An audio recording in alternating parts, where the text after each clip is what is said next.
Panevėžio muzikinis teatras, pasitikdamas jubiliejinį 30-ąjį sezoną, pakvietė miestiečius į fotografijų parodos atidarymą ir Panevėžio muzikinio teatro pučiamųjų orkestro Garsas koncertą. Žiniasklaidos atstovams buvo pristatyta ir jubiliejinio 30-ojo sezono programa. Šiandien pristatome mūsų jubiliejinį Panevėžio muzikinio teatro sezoną. Jo startas kaip niekada anksti. Jau šį sekmadienį, rugsėjo 1 dieną, pradedame iškilmingų sezono atidarymo koncertu, kuris vadinasi Ateities balsai. Jame dalyvauja teatro orkestras ir choras, taip pat kviestiniai solistai iš Švedijos, Lenkijos bei Lietuvos. Ir visam šiam koncertui diriguoja ir programą rengia maestro Erki Pek.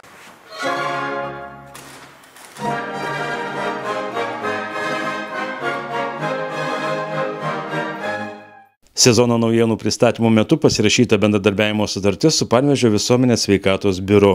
Šį sezoną ir šį pusmetį mes priimame didžiulį iššūkį pristatyti net 2 premjeras. Viena jų pirmoji spalį pasirodysianti Francisko Pulenko opera monodrama Žmogaus balsas. Ir šiandien pasirašėme bendradarbiavimo sutartį su Panevėžio visuomenės sveikatos biuru.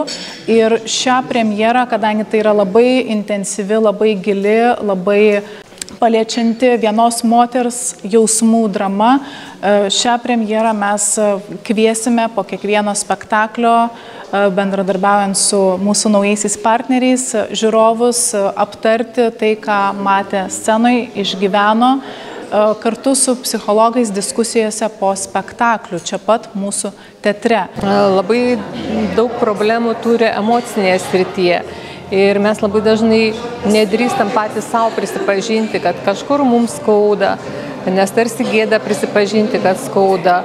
Nežinom, kaip prakalbinti žmogų, kuris šalia liūdi ar kenčia, nes irgi nežinom, kaip tą padaryti. Vis dažniau ir daugiau kalbama apie savižudybės grėsmę. Tai patirtis rodo, kad dalis žmonių net nežino, kaip reaguoti, kai kolega ar kažkoks draugas pamini savižudybę, kad jisai galbūt nori nusižudyti ar dar ką nors. Tai visos tos diskusijos, ko gero, palies žiūrovą ir mes diskutuosime, ką daryti. Antroji naujojo sezono premjera Giedriaus Kuprevičiaus miuziklas Devynbėdžiai pagal Kazio Sajos pjesę. Antroji mūsų premjera legendiniai Devynbėdžiai, kurie pirmą kartą įvyko scenos šviesą išvydo būtent Panevėžy prieš 50 metų Juozo Miltinio dramos teatre. Tai mūsų nacionalinio kompozitoriaus Giedriaus Kuprevičiaus, kuris šiemet švenčia 80-ąjį jubiliejų kūrinys, kurtas kartus pagal Kazio Sajos pjesę. Visų pirma, prieš 50 metų Devynbėdžiai buvo ganėtinai mažos apimties, sakykime, iš atlikėjų pusės miuziklas su mažu ir muzikiniu sąstatu ir veikėjais pagrindiniais, kurie buvo tik tiek, kiek jų buvo išrašyta. Šiuo atveju mes kūrėme miuziklą, kuriame bus pilno sąstato choras, kuriame gros pilno sąstato orkestras ir visi veikėjai bus išskirtinai solistai arba aktoriai iš Juozo Miltinio dramos teatro.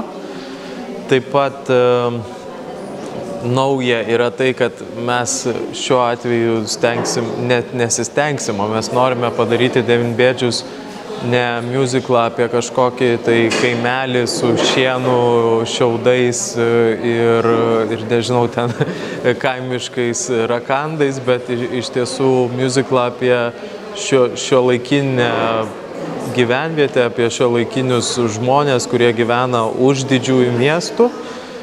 Tai labiausiai kalbėsime apie tuos, kurie jaučia tą miestelių tuštėjimą, bus ir miestelių tuštėjimo skonio, sakykime,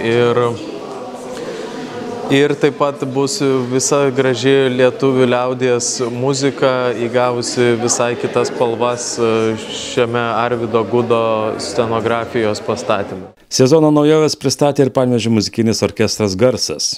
Laukia tikrai įdomus sezonas ir pirmiausia, tiesiog noriu pasidžiaugti tęstinumu orkestro, nes orkestras tikrai yra labai atsinaujinęs ir kaip šiek tiek galbūt galit pastebėti, esame apsirengę vėlgi kitaip ir man atrodo tikrai puikiai.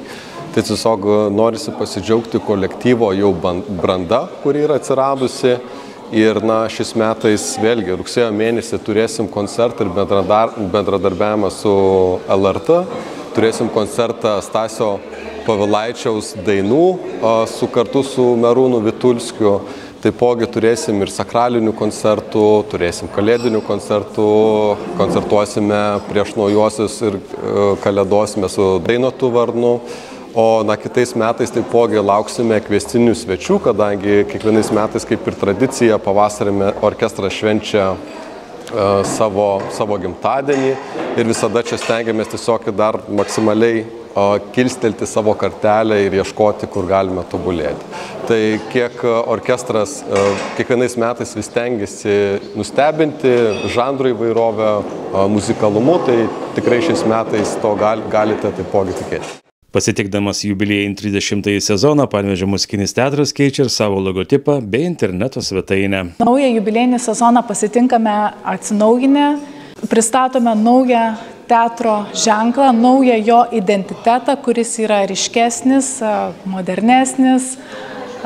Tikiuosi, kad jis greitai taps mūsų atpažįstamų naujų veidų. Ir taip pat labai greitai kviesime visus į naujus internetinius namus, buveinę, tai interneto svetainę, kuri taip pat mūsų brangius žiūrovus, nuolat ieškančius ten renginių ir informacijos apie mus, pasitiks atsinaujinusi, inovatyvi ir žymiai patogesnė ir gražesnė, be jokios abejonės. Naujojo sezono proga teatro foje atidaryta fotomenininko Arvydo Gudo paroda Judėjimas, kuri yra projekto Teatro DNR skirta muzikinio teatro 30-mečiui dalis. Ir taip pat pristatome 2 projektus skirtus teatro jubiliejui. Tai šiandien atidarome Arvydo Gudo parodą Judėjimas. Ir kviečiame visus panevėžiečius kartu džiaugtis jau 2 metus vykstančių projektų Garsai gimtajam miestui, kurio metu šiais metais į gimtąjį miestą kviesime sugrįžti pianistą Roką Valuntonį ir dainininką chorvedį Dainių Puišių.